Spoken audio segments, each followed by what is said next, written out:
नमस्कार दोस्तों, स्वागत है आपका हमारे ऑनलाइन शिक्षा के यूट्यूब चैनल में। डेट है आज की 23 अक्टूबर 2020 और ये है हमारे द हिंदू एडिटोरियल का एनालिसिस सेशन। सो देखते हैं कि आज हमको द हिंदू के कौन से एडिटोरियल को यहाँ पे डिस्कस करना है। यहाँ पे जो फर्स्ट आर्टिकल दिया है उसका नाम है drive a harder bargain at the Delhi meet. इस आर्टिकल का कंटेस्ट है इंडिया यूएस से डील। इस आर्टिकल में बोला जा रहा है कि यूएसए के स्टेट सेक्रेटरी माइक पोम्पियो द्वारा इंडिया के साथ डील की जाएगी, जो डील पास्ट में भी की गई थी यूएसए द्वारा इलेक्शन होने से पहले 2016 में, जब यूएसए में प्रेसिडेंट इलेक्शन को कंडक्टेड करने से कुछ मंथ पहले ही यूएसए के स्टेट सेक्रेटरी जॉन कैरी और इंडिया के external affair minister Sushma Swaraj द्वारा एक पेरिस एग्रीमेंट को लेकर डील की गई थी, जिसमें यूएस द्वारा इंडिया से मांग की गई थी इस पेरिस क्लाइमेट एग्रीमेंट को साइन करने के लिए, जिसमें यूएस द्वारा कमिटमेंट दी गई थी कि $100 बिलियन की per year green climate fund को देने की 2020 तक उन डेवलपिंग कंट्रीज़ को, जैसे इंडिया को, जिससे क्लाइमेट में एमिशन को कम किया जा सके, रिन्यूएबल टेक्नोलॉजीज़ को लाया जाए और क्लाइमेट मेथड्स को अडॉप्ट करने के लिए। उस पेरिस एग्रीमेंट को यूएस प्रेसिडेंट बैरक ओबामा का एक प्रोजेक्ट था, जिसमें वे चाहते थे कि इंडिया उन शर्तों को माने और ज्वाइन करे यूएसए को वहाँ पर इलेक्शन के कंडक्ट होने से पहले, नवंबर 8 से पहले, जिसमें वहाँ की डेमोक्रेटिक नॉमिनी हिलरी क्लिंटन के कैंपेन को असिस्टेंट हेल्प मिल सके रिपब्लिकन नॉमिनी डोनाल्ड ट्रंप को हराने में, जो पेरिस एग्रीमेंट के अगेंस्ट में थे। और इंडिया द्वारा उस पेरिस क्लाइमेट एग्रीमेंट की डील को साइन तो किया गया, लेकिन जिसके लिए इंडिया को थोड़ा वेट करना चाहिए था यूएसए के इलेक्शन होने तक का। लेकिन इंडिया द्वारा 2 अक्टूबर को अनाउंस कर दिया गया था इस एग्रीमेंट को लेकर, लेकिन जिसमें यूएसए इलेक्शन में डोनाल्ड ट्रंप प्रेसिडेंट बने थे, जिसमें प्रेसिडेंट डोनाल्ड ट्रंप के एडमिनिस्ट्रेशन के द्वारा कुछ इलेक्शंस कि कुछ ही महीनों बाद 2017 में उनके द्वारा अनाउंस किया गया कि यूएस पेरिस एग्रीमेंट से बाहर निकलेगा। और उस एग्रीमेंट में जो भी प्रॉमिसेस शर्तों को रखा गया था इलेक्शन से पहले, पूर्व प्रेसिडेंट द्वारा उन शर्तों को नहीं माना जाएगा और यूएसए द्वारा किसी भी कंट्रीज़ को कोई भी ग्लोबल क्लाइमेट फंड नहीं दिया जाएगा, जो बैरक ओबामा द्वारा उस एग्रीमेंट की नींव को रखा गया था। लेकिन देखो, ऐसा हुआ, इंडिया में पेरिस एग्रीमेंट को साइन करने के बाद उस एग्रीमेंट को साइन किया, उससे $1 बिलियन की एड मिलेगी, जिससे डेवलप कंट्रीज़ द्वारा जो डील इलेक्शन से पहले ही साइन कर दी गई थी और इलेक्शन में प्रेसिडेंट ही इलेक्शन हार गए उनके द्वारा, जिस पर इंडिया ने उस एग्रीमेंट को साइन किया था। ऐसा ही आज कुछ होने जा रहा है। अभी यूएसए में इलेक्शन होने वाले हैं और दोबारा से यूएसए के स्टेट सेक्रेटरी इंडिया आने वाले हैं न्यू डील के साथ। आगे बोला जाता है कि आज फिर से इलेक्शन से पहले यूएसए के स्टेट सेक्रेटरी इंडिया आने वाले हैं, जिसमें इंडिया के साथ न्यू डील एग्रीमेंट्स को लाया जाएगा, जिसमें उन्हें इलेक्शंस में एक मदद मिल सके। माइक पोम्पियो द्वारा श्रीलंका, मालदीव्स, इंडोनेशिया जैसी कंट्रीज़ के साथ भी डील की जाएगी। आज यूएसए द्वारा इंडिया के साथ साथ अन्य कंट्रीज़ के साथ में इंडो पैसिफिक को लेकर डील की जाएगी इस बार, क्योंकि आज चाइना का दबदबा काफ़ी ज़्यादा बढ़ा है इंडो पैसिफिक में और चाइना यूएसए की रिवलरी ज़्यादा बढ़ती जा रही है, जिसके कारण आज यूएसए इंडिया पैसिफिक को सुरक्षित करने की बात बोलता है, जिससे ये इंडो पैसिफिक की कंट्रीज़ द्वारा मिलकर कार्य हों चाइना को रोकने में। अभी कुछ हफ्ते पहले ही क्वाड एक्सरसाइज, मालाबार एक्सरसाइज के लिए क्वाड फॉरेन मिनिस्टर्स के बीच में अभी एक मीटिंग हुई टोक्यो में, इंडिया, जापान, यूएसए और ऑस्ट्रेलिया के बीच में, जिसमें USA secretary state Mike Pompeo द्वारा सिर्फ बात बोली गई चाइना के दबदबे को रोकने के लिए। और इंडिया द्वारा इस क्वाड एक्सरसाइज की परिभाषा यह है कि इससे पार्टनर कंट्रीज़ द्वारा इंडो पैसिफिक को सिक्योर किया जाए, जिसमें इंडिया पीएम द्वारा शांग्री-ला डायलॉग में बोला यह गया था 2018 में, यह क्वाड एक्सरसाइज किसी कंट्री को रोकने के लिए नहीं है, बल्कि इंडो पैसिफिक को सुरक्षित रखने के लिए। लेकिन आज चाइना अपना एक्सपेंशन दिखाता जा रहा है इंडिया पर और उन टेरिटरीज से विड्रॉ नहीं कर रहा है जिन्हें ऑक्यूपाइड किया गया था LAC, line of actual control पर, चाइनीज़ ट्रूप्स द्वारा। इस इशू को इंडिया बायलेटरली सुलझाना चाहता है चाइना के साथ में। आगे बोला जाता है आज माइक पोम्पियो द्वारा इस इलेक्शन में डोनाल्ड ट्रंप ही प्रेसिडेंट बनेंगे, लेकिन कई प्रेसिडेंशियल पोल्स, यूएसए इलेक्टोरल्स द्वारा यह माना जा रहा है कि मे बी हो सकता है कि जॉन बाइडेन द्वारा इस प्रेसिडेंट इलेक्शन में खड़े हुए हैं जो, वे शायद से इस इलेक्शन को जीतेंगे। इस इलेक्शन में अगर डोनाल्ड ट्रंप जीतते हैं तो जिससे चाइना के साथ यूएसए के रिलेशन और ज़्यादा ख़राब होंगे, क्योंकि अभी भी उनके द्वारा इतनी ज़्यादा रिलेशंस को बेकार किया जा रहा है। तो दोबारा प्रेसिडेंट बनने के बाद और ज़्यादा सिचुएशन बिगड़ेगी ग्लोबली में इन दोनों कंट्रीज़ के रिलेशन की।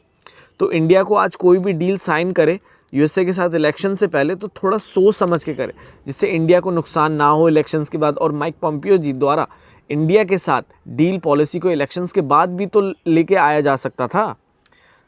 और आगे बोला जाता है अगर जो बाइडन द्वारा इलेक्शन को जीता जाता है तो शायद इंडिया द्वारा नए प्रेसिडेंट के साथ डील ही ना हो पाए, क्योंकि आज इंडिया द्वारा डोनाल्ड ट्रंप के एडमिनिस्ट्रेशन को ज़्यादा सपोर्ट दिया जाता है उनकी पॉलिसीज़ में, उनकी स्ट्रेटजीज़ में। जैसे कि 2019 और 2020 में मिस्टर मोदी द्वारा रैलीज़ में, जो रैलीज़ हॉस्टन और अहमदाबाद में हुई थी, सिर्फ यूएस प्रेसिडेंट को सपोर्ट दिया जा रहा था। तो हो सकता है कि नए एडमिनिस्ट्रेशन के द्वारा लाई पॉलिसीज़ से, डील से इंडिया शायद से उसमें अपना एक एक्सेप्टेंस ना दिखाए।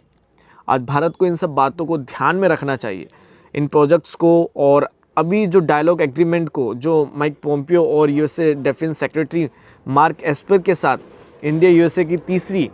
2+2 मिनिस्टर डायलॉग को लाया गया, जिसमें सिर्फ चाइना को लेकर मेन इशू पर बात की गई। और आज इंडिया द्वारा भी यूएसए के साथ कोलैबोरेशन किया जा रहा है चाइना के दबदबे को रोकने के लिए एलएसी पर, मैरीटाइम में और सार्क रीजन में, जो इंडिया के आसपास की कंट्रीज़ में चाइना अपना इन्फ्लुएंस कर रहा है। आज इंडो पैसिफिक में joint military exercise, quad exercise, Malabar exercise जो है को लाया जा रहा है ऑस्ट्रेलिया कंट्री को शामिल करके, जिसमें इस एक्सरसाइज को स्टार्ट अगले महीने से किया जाएगा बे ऑफ बंगाल, अरेबियन सी में, जिससे इंडो पैसिफिक में इन कंट्रीज़ के टाई अप की स्ट्रेंथन होगी और उन एग्रीमेंट्स को भी चलाया जाएगा, बेसिक एक्सचेंज और कोऑपरेशन एग्रीमेंट्स को फॉर जियो स्पेटिकल कोऑपरेशन बेका के तहत। और यूएसए द्वारा सार्क रीजन में मैल कोलंबो में डिफेंस एग्रीमेंट्स को स्थापित किया जा रहा है, जिन रीजन्स में यूएसए द्वारा चाइना को काउंटर किया जा सके उन रीजन्स में। और यूएसए द्वारा श्रीलंका के साथ में इंफ्रास्ट्रक्चर प्रोजेक्ट्स को लाया जा रहा है, जिससे प्रोग्रेस होगी मिलेनियम चैलेंज कॉरपोरेशन द्वारा, जिसके द्वारा 5 साल के लिए एड को ग्रांट किया जाएगा $480 बिलियन की, जो श्रीलंका के लिए ऑल्टरनेट एक मदद होगी उस समय पर जब इंडिया द्वारा आज डिले किया जा रहा है श्रीलंका के डेब्ट को माफ़ करने में। आज यूएसए द्वारा इन रीजन्स में एड सिर्फ चाइना को रोकने के लिए दी जा रही है, सिर्फ कोई इंडिया को मदद देने के लिए नहीं, जिससे चाइना के दबदबे को कम किया जाए इंडिया में। यूएसए सिर्फ एक एड दे रहा है अपने मतलब के लिए। आगे बोला जाता है कि आज यूएसए और इंडिया द्वारा कोलैबोरेशन करना एक दूसरे के साथ में, जिसमें होना ये चाहिए था कि इंडिया को एक हेल्प मिले बॉर्डर्स पर चाइना को रोकने के लिए एलएसी पर। आज इंडिया आर्मी द्वारा अकेले ही बॉर्डर्स पर डिफेंड किया जा रहा है। अगर यूएसए एड देना चाहता है इंडिया को, तो यूएसए को अपने डिफेंस वेपन्स को सेल इंक्रीज करना चाहिए इस इंडिया में, जिससे एड मिल सके इंडिया को, जिससे एक कोलैबोरेशन का असली महत्व पता लगे और यूएसए को पाकिस्तान पर प्रेशर बनाए, जिससे टेररिज्म को ख़त्म किया जा सके, जो पाकिस्तान पनाह देता है टेररिज्म को, जो टेररिज्म इंडिया की सिक्योरिटी को नष्ट करता रहता। लेकिन माइक पोम्पियो द्वारा ये सब बातें नहीं बोली गई, बल्कि यूएसए द्वारा खुद ही पाकिस्तान की मदद की डिमांड की गई थी कुछ महीने पहले अफगान तालिबान टॉक के लिए। यूएसए द्वारा सिर्फ अपने फर्स्ट अमेरिका की पॉलिसी को ज़्यादा इम्पोर्टेंस दी जाती है, जो इंडिया को समझना चाहिए अगर कोई भी डील की जाती है इनके साथ। तो आज यूएसए द्वारा उन थ्रेट्स को कम किया जा सकता है जो इंडियन मिलिट्री द्वारा बॉर्डर्स पर चाइना और पाकिस्तान द्वारा प्रॉब्लम्स को क्रिएट किया जा रहा है। आज यूएसए द्वारा उन थ्रेट्स को कम किया जा सकता है जो इंडियन मिलिट्री द्वारा बॉर्डर्स पर चाइना और पाकिस्तान द्वारा की गई प्रॉब्लम्स को क्रिएट किया जा रहा है।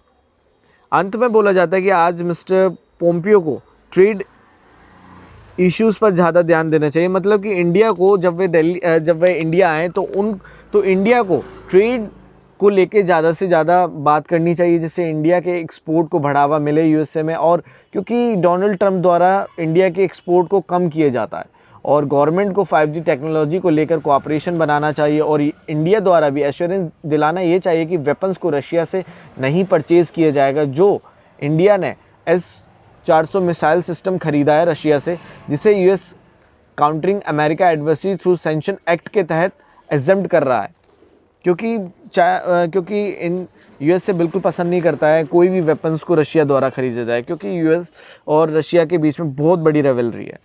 आज माइक पोम्पियो को इंडिया आना, जिसके लिए इंडिया को ये सब बातें समझने चाहिए और कोई डील ना साइन की जाए इलेक्शन से पहले, जो 2016 में पेरिस एग्रीमेंट की तरह की गई थी, जिससे इंडिया को बाद में प्रॉब्लम्स को फेस करना पड़े। तो गाइस चलते हैं हमारे जो सेकंड आर्टिकल की तरफ। हमारा जो सेकंड आर्टिकल है उसका नाम है अनरेस्ट इन पाकिस्तान। इस आर्टिकल कंटेस्ट है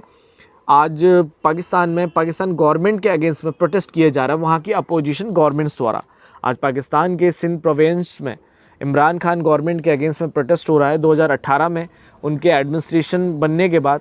वहाँ की 11 अपोजिशन पार्टीज़ द्वारा एक साथ मिलकर एक पाकिस्तान डेमोक्रेटिक मूवमेंट को बनाया गया अभी, जिसमें रैलीज प्रोटेस्ट किया जा रहा है 2 पर्पस से। इसमें एक पर्पस है कि इस मूवमेंट का कि वहाँ की इमरान खान की गवर्नमेंट को हटाने के लिए बोला जा रहा है, क्योंकि इमरान खान की गवर्नमेंट पीटीआई द्वारा लॉ और ऑर्डर्स पर अच्छे से कोई कार्य नहीं किए जा रहे हैं, और जहाँ पर फूड की समस्या बढ़ती जा रही है, फूड शॉर्टेज की प्रॉब्लम होती जा रही है, और इन्फ्लेशन महंगाई बढ़ती जा रही है, और गैस की कट ऑफ होती जा रही है, जहाँ पर जिसमें प्राइम मिनिस्टर द्वारा कोई भी अच्छे से कार्य नहीं किए गए इन इश्यूज़ पर, और जिन्हें वहाँ की मिलिट्री का एक मोहरा बोला जा रहा है। और बोला जा रहा है कि इस मूवमेंट में रैली निकाली गई गुजरानवाला में फॉर्मर पीएम और पाकिस्तान मुस्लिम लीग चीफ नवाज़ शरीफ द्वारा, जो लंदन में है, क्योंकि उनके द्वारा भी, और पाकिस्तान में वहाँ पर मीडिया को बैन किया जा रहा है, जर्नलिज्म के साथ हरासमेंट किया जा रहा है, वहाँ की जुडिशरी और अन्य इंस्टीट्यूशन को दबाया जा रहा है, क्योंकि वे अब गवर्नमेंट के हित में कार्य कर रहे हैं, और जो गवर्नमेंट है वो मिलिट्री के हित में कार्य कर रही है। तो ये सब सारी ज़्यादा प्रॉब्लम्स पड़ रही हैं वहाँ पे। जबकि पीएम इमरान खान के पीएम बनने से पहले खान द्वारा भी मिलिट्री के अगेंस्ट में प्रोटेस्ट किया गया था कि मिलिट्री के इस्टेब्लिशमेंट को कम किया जाए, जब वे अपोजिशन में थे। लेकिन पीएम बनने के बाद उन्होंने इन सब बातों पे ध्यान ही नहीं दिया, और जो भी डिसीजन आज खान की गवर्नमेंट द्वारा लिए जा रहे हैं वे सब मिलिट्री के आधार पर लिए जा रहे हैं, जो उनके हित में कार्य कर रहे हैं। आज पिछले कई महीनों में मिस्टर खान के प्रोसिक्यूटर्स के द्वारा अपोजिशन पार्टीज़ के बहुत सारे मेंबर्स को ज़बरदस्ती चार्जेस लगाए गए और जेल में डाला गया। आज पाकिस्तान पीपल पार्टी के को चेयरमैन व फॉर्मर पाकिस्तान प्रेसिडेंट आसिफ अली जरदारी पर भी मनी लॉन्ड्रिंग के चार्जेस लगाए जा रहे हैं और उन पर केस किया जा रहा है। और पीएम की गवर्नमेंट द्वारा यूके की गवर्नमेंट से रिक्वेस्ट की जा रही है चीफ नवाज़ शरीफ को यूके से निकालने और वह उन्हें पाकिस्तान वापस भेजने की, जिससे उन पर भी चार्ज लगाए जा सके। आज गवर्नमेंट द्वारा बहुत से मेंबर्स को अरेस्ट किया जा रहा है अपोजिशन के, और उन्हें चार्ज किया जा रहा है, जैसे कि कैप्टन सफदार को अभी किया गया कराची होटल से, जिन पर चार्ज लगाए गए जिन्ना मुसलम को डिसरिस्पेक्ट करने के। और अन्य मैटर यह रहा कि आर्मी द्वारा अभी इस मैटर सफदार कैप्टन लगाने के बाद आर्मी द्वारा सिंध इंस्पेक्टर के जनरल के घर में जाकर ज़बरदस्ती और उन्हें फोर्स किया गया एफआईआर को साइन करने के लिए, जो एफआईआर मिस्टर सफदार के अगेंस्ट में लिखी गई है। सिंध पुलिस फोर्स को पीपीपी गवर्नमेंट द्वारा वहाँ की किया जा रहा है, जिस कारण वहाँ बहुत ज़्यादा ह्यूमिलिएशन किया जा रहा है चीफ्स के साथ में, जिससे आज एक रिवेलरी दिख रही है पुलिस और आर्मी के बीच में, जिसके लिए वहाँ की रूलिंग गवर्नमेंट द्वारा सिर्फ आर्मी को सपोर्ट किया जा रहा है और पुलिस को अनदेखा किया जा रहा है, जिससे सिचुएशन बहुत ज़्यादा ख़राब है। सो आज हमने गाइस 2 आर्टिकल को डिस्कस करा। Thank you very much, and आशा करता हूँ आपको समझ में आया होगा। अगर आपको समझ आया तो प्लीज़ वीडियो को लाइक शेयर एंड सब्सक्राइब जरूर करें, एंड प्लीज़ वीडियो को ज़्यादा से ज़्यादा शेयर करें। Thank you very much.